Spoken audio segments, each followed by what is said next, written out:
Terry and I'd like to say thank you for dropping by Secrets from the South. I hope you'll stay a little while and enjoy yourself. Now, we talk a little slower and we've got a southern drawl, but you're going to enjoy the podcast nonetheless. Sit back and enjoy yourself, find some southern charm and a glass of iced tea and enjoy.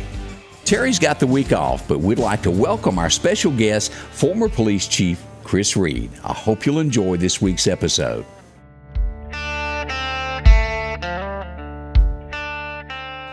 And welcome to another episode as we travel through Secrets from the South. Our special guest this week is former Police Chief Chris Reed. Chris, how are you today? I'm doing awesome. How are you doing? A new year. I haven't made any New Year's resolutions. Don't, because we never fulfill them. It's the thing of buying the new gym and bringing it home. And I highly suggest anybody that gets these to make sure it has plenty of arms on it, on the sides. Right. So it'll hang closed later. Exactly. That's what most people get the treadmills for. Hey, they have good intentions the first 3 days. And then one time I'm running on that and you're almost down. You're like, I ain't doing that no more. Exactly. Said, what was I thinking? This does not make sense. I feel like I'm not going anywhere. Now, I don't personally know anybody that's got one of those, but they do offer those that have got video where you run up against somebody else in another city and they're like $8,000-$9,000, and that's an expensive clothes rack if you're going that route. Yeah, it's amazing, and I've seen some of them just at the software that they have, and I guess they're trying to. If they could ever come up with some software on those machines where it actually where you lose weight. Not doing anything, but the software in there causes you to lose weight, then I think that would be a huge hit. It would be. Because that's the only way. Really, it is so hard to quit eating. And I know that we got another subject to talk about, but folks, doing without your food is serious business. And I'm at a point in life where I'd rather have my food and be fat like I am. There you go. I want to feel relaxed. I want to feel good and just sit in a recliner and just eat a bucket of Hamburger Helper. That's what I'm with you on that. Let's talk about something. Let's move into a subject this week. You've been a police officer for many, many years. Right. Former police chief of Meridian, Mississippi is where you came from. Let's give a hypothetical here. And we always learn a little something from you, and you've had years of experience of going over cases. Say that you walk into, let's say it's a convenience store. Okay. There's 8, 9 people standing in line. You got your chips, your drink, and your Snickers. And what do you look for? Somebody acting kind of weird that something's fixing to go down. You feel something, but you're not really sure. What do you look for while you're standing there if I need to do something? Right. I've always said this, when you're dealing with criminals or someone that's guilty of something, or that's fixing to be involved in something that is illegal, and they know that. They can somewhat rehearse their story, the who, what, when, why, and where. Right. But they cannot control how their body reacts to stress. It's basically psychology. You can't control your body when you're stressed out. And so being able to understand it and pick up on some of the stress indicators that we used to call indicators, but some of the behavioral changes. Well, give me an example of that. All right. So you're standing in line at a convenience store, and 5 or 6 people in the line are acting the same way. They're just waiting to check out and go about their business. And then you have one that comes in and is not making eye contact, is kind of possibly sweating, just stressed out, nervous, can't be still, because when you're stressed out, if you stand still and you're going to lock up, you can possibly pass out. And I've actually had individuals do that. The knees on the side of the road. Yeah, lock up. They're so stressed out. So giving too much information for the questions that's asked, not enough information. Their body's giving off. Their eye twitching, they're fidgeting, they're sweating profusely, constantly having to do something with their hands, putting it in their pocket, taking it out.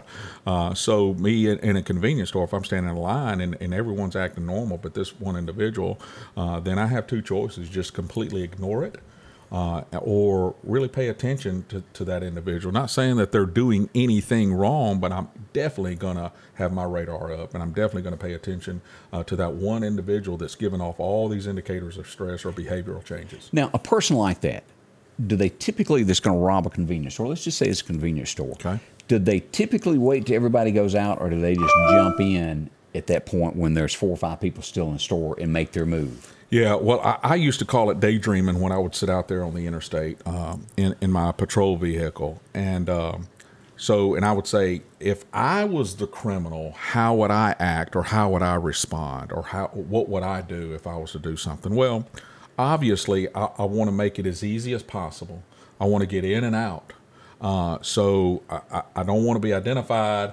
I don't want to have a lot of individuals that I'm having to deal with. I'd rather just be one-on-one rather than 10 people. And especially in the South, we have enough patriots, whatever, that they're gonna. Yeah. You get what I'm saying? They're gonna protect. They're gonna protect themselves, and they're gonna protect others.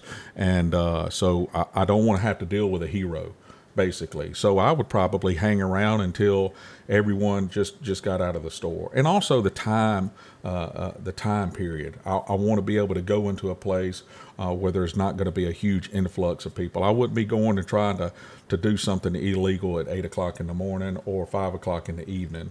Everyone's getting off, or just before they're going to work, stopping in a convenience store. You'll wait till that kind of dies down. I'd kind of wait. It would kind of die down. The traffic would die down, and then just an easy opportunity.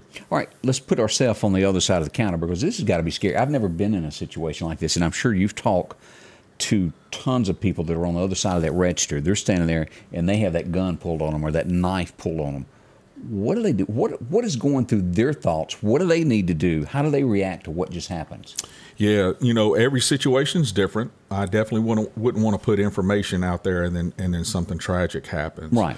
And I'll put myself in that position. I'm behind the counter running the register, and someone pulls a gun on me, and says, "Give me the money in the register." All right.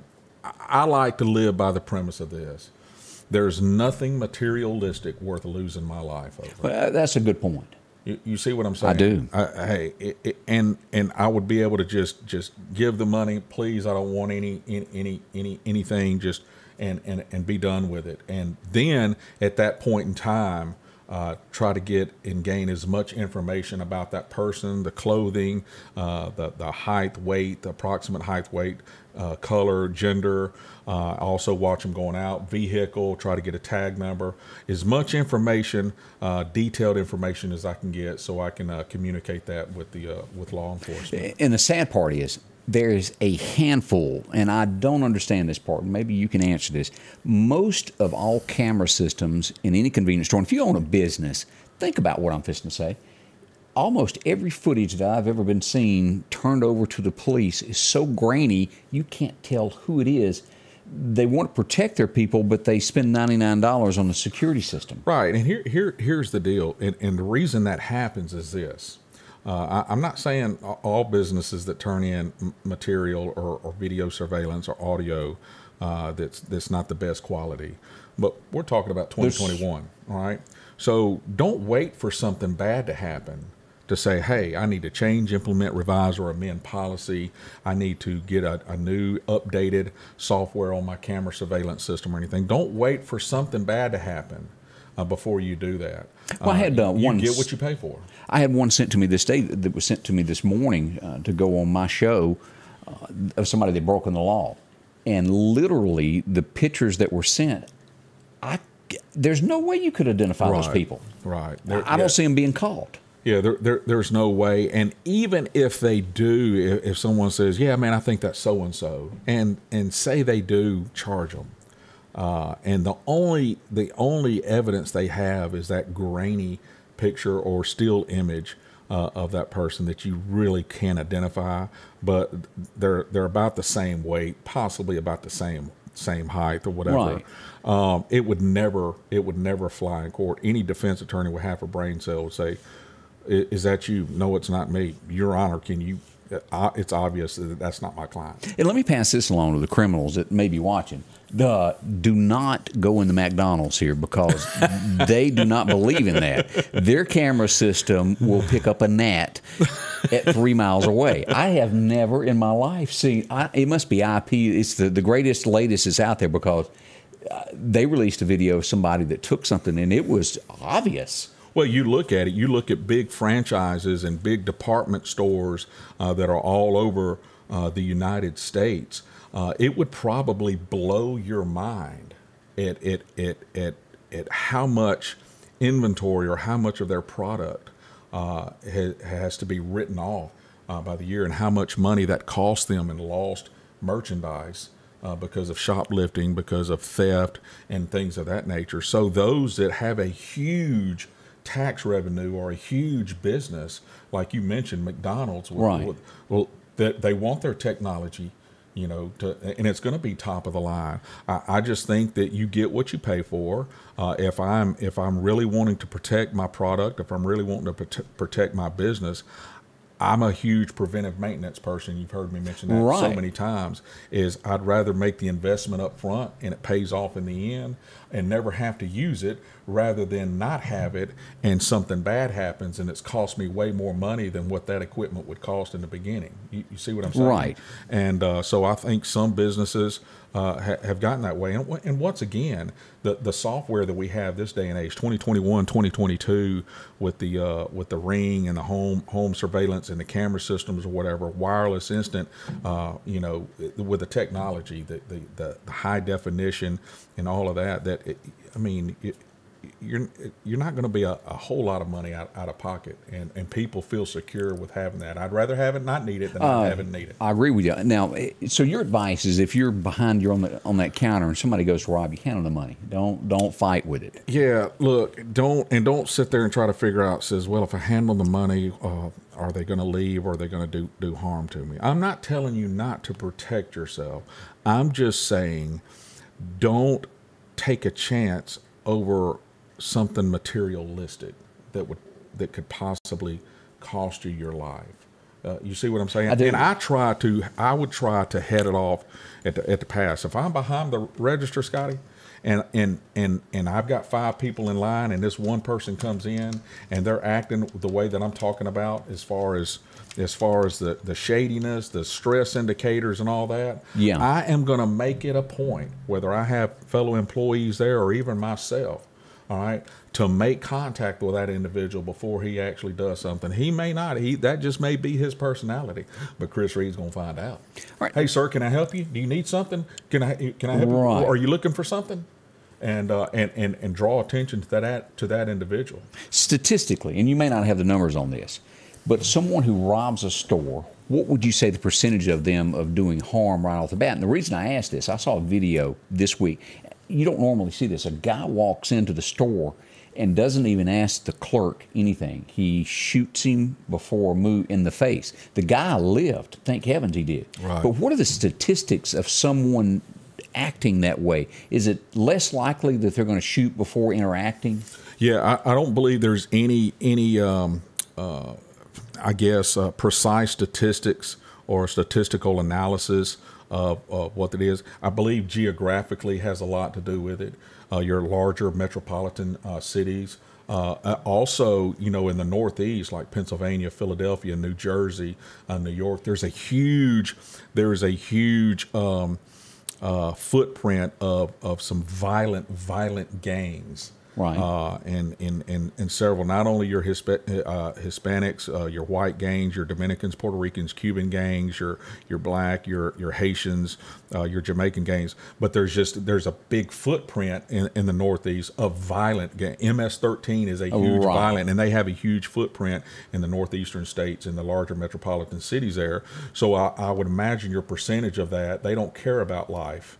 All right, they're wanting the product, and so they may not come in there and say, "Hey, give me your money." All right, they may pop and then take the money, or they may, give me your money. They get the money and then still do that. Here, I don't have a percentage on what that. I do believe this day and age that we have moved from, man, I'm just interested in that property, to I don't care about life.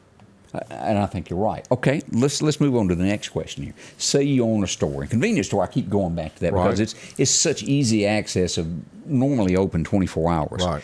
If you're a business owner, or if you work at the store, what are some suggestions to where the guy that works that midnight shift? What is something the store owner can do extra to protect that employee from something happening? Yeah, what I would do, and look, I've never been a business owner.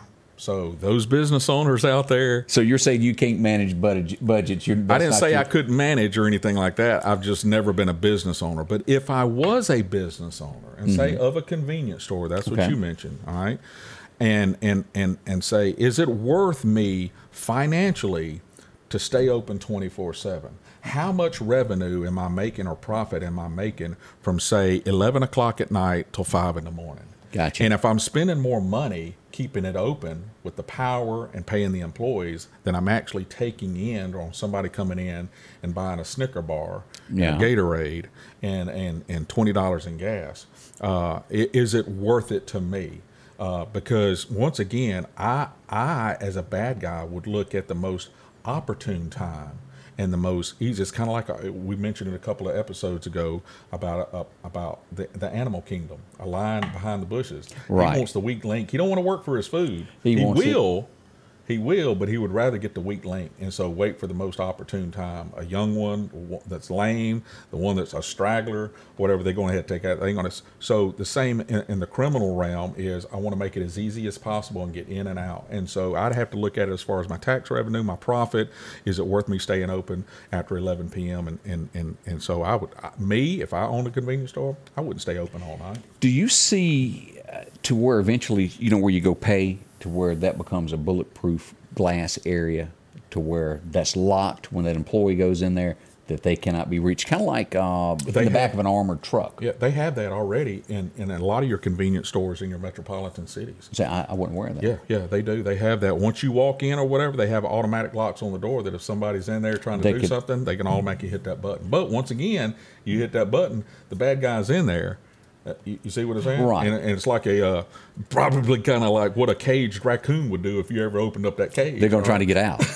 Going to try to get out. If you were in a bulletproof area in the middle and then could be able to lock the door, you could hold them till the police got there to handle the situation. But do you see that becoming popular across the United States as we see, like right now? You don't? And the reason I don't, I'll just tell you this. Tell me. By nature, we wait for something bad to happen. I see that. You see, we're not a proactive preventive maintenance society. We're just not. We're just not. I'm going to wait till tragedy and say, I won't do that again. Let's change, implement, revise, or amend policy because this tragedy happened. Well, you could have prevented that if you would have started prior to something happening. Well, that makes sense. You know what I'm saying? I do. Now, that's not in all cases, but you see a lot of things technology-wise this day and age that we're doing different now. I mean, look, 15 years ago, who had a home surveillance camera? 20 years ago, who had a home surveillance camera? Now it's an everyday thing. It's everywhere. So are they still trying to break in? Yeah, they're still trying to break in. I'd rather have it, not need it, than not need it and have it, and it's too late. So all right, let's turn this. Okay, you're the old boy. You're late for work. You pulled up. You got $22 left on your card, and you're going to get some gas in your pickup truck. You're standing out there. What do you look for that's odd in the parking lot? You go, you're pumping your gas. You're in a hurry. You got to go somewhere, but the car over there is acting suspicious. What do you see? He's not even going to go in the store, but he sees something that he thinks isn't right. What do you look for here? Look, I said the same thing. It's situational awareness, Scotty, and we as men are especially stubborn when it comes to this because we're independent. Chris Reed can take care of old Chris Reed, right? All right, and so that's our mindset. So I can pull up at a gas station and see a car sitting over there, running with the tinted windows and the windows rolled up and start slow rolling up or whatever. I'm stubborn enough that I'm just going to stand there rather than going, no, the hair's on the back of my neck. I'm going to get in my vehicle and go somewhere else and get gas or whatever, or do whatever. And my point is being aware of your surroundings. And just because it hasn't happened to you before doesn't mean it can't happen to you. And don't wait for the first time for it to happen and say, why did I do that? You see what I'm saying? Yeah. Ladies, men, the elderly pulling up in a parking lot, I've said it before, is be aware of your surroundings. Because look, especially this time of the year, They're looking for easy targets. Don't make yourself an easy target. And men make ourselves easy targets. I had a friend of mine that like flashing cash. And, yeah. And she's looking for a sugar daddy. Yeah. Well, not only that, but putting yeah. You know, if you're at a truck stop, you know, but. I couldn't help that. Yeah, exactly. But I had a friend of mine who's a big guy, and he pulls up at an ATM. A drive-through at a fast food. And right when he pulls up at the drive-through, rolls his window down, somebody steps out of the bush with a knife and says, "Give me your wallet." What do you think he did? He gave him his wallet. He knew that nothing materialistic was worth losing his life, but it can happen just like that. So, and there was probably no way to see the guy hiding either, was it? Nothing's foolproof, but how many times have you pulled up at a fast food restaurant drive-through and never paid attention to your surroundings? Oh, Wendy's, I'm real bad about that. I'll lay my wallet on the dash while I'm looking for this. We all do, and the reason we all do is our number one weakness is complacency. Nothing's ever happened before. Don't wait for that first time for it to happen where you say, "Why did I do it that way? I'm going to change the way that I do it." It's a good point. Yeah. So we hope this week you've picked up on a thing or two from Chris here. And I looked at this while we were talking. I remember years ago when I was on radio, a song. You know who Gary Allen is, don't you? Right. He's if you've never heard of the Neshoba County Fair, Mississippi's giant house party. Gary's played there a couple of times. Great guy. I met him years ago, and he had a song that was a hidden track. It was called "No Judgment Day." Have you ever heard that? When you get my age, you start forgetting a lot of stuff. Gary said that he was, I think he was in a motel room. He could have been on the bus, and he had picked up a newspaper. It was a headline, and he was reading about somebody that got murdered. And the more he read about it, the more it touched his heart, and he wrote a song about it. And the name of the song was "No Judgment Day." And it was about a little old fella in his late 70s that was locking up his convenience store at night. 3 guys break in the store. They beat him to death and leave him dead in the cooler for his wife to find. You know how much money they took? $6. $6. They killed that man. And they bought some beer at a store down the road with the $6 they stole. And he goes through the story of the man and his life and how the whole town turns out for his funeral. Everybody came. And at the end of the day, the kid done it just to be famous, to get his picture on the news, is what it was really about. Yeah, look. And your life is not worth that. No, it's not. And I'll say this, and because it's true, whether you believe it or not, you see it being played out. As far as what the Word of God says is, in the last days, you're going to see these things. He just wanted his picture because he wanted to be famous. Pride, the pride of life. And it cost a little old man $6 over that just to be famous. You see what I'm saying? I do. And we're living in this day and age where materialism is our number one focus. And a perfect example is this time of the year, Scotty Ray. Ooh. That, look, we are so wore out, we are so stressed out because we are going, buying, and buying. And so for the next 6 months in the new year, we're in debt. We're trying to pay off the debt that happened the month before. Whoa. And yet we say Merry Christmas. We do. We do. You see what I'm saying? I do. Materialism controls our whole being, our whole life, and it controls criminals because the criminal wants what they don't have, and they want what you have. Good way of putting it. Chris, thanks for dropping by. Hey, thank you for having me.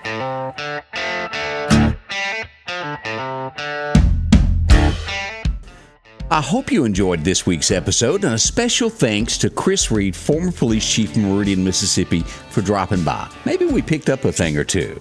Tune in next week. Terri will be back, and all will be well in Secrets from the South.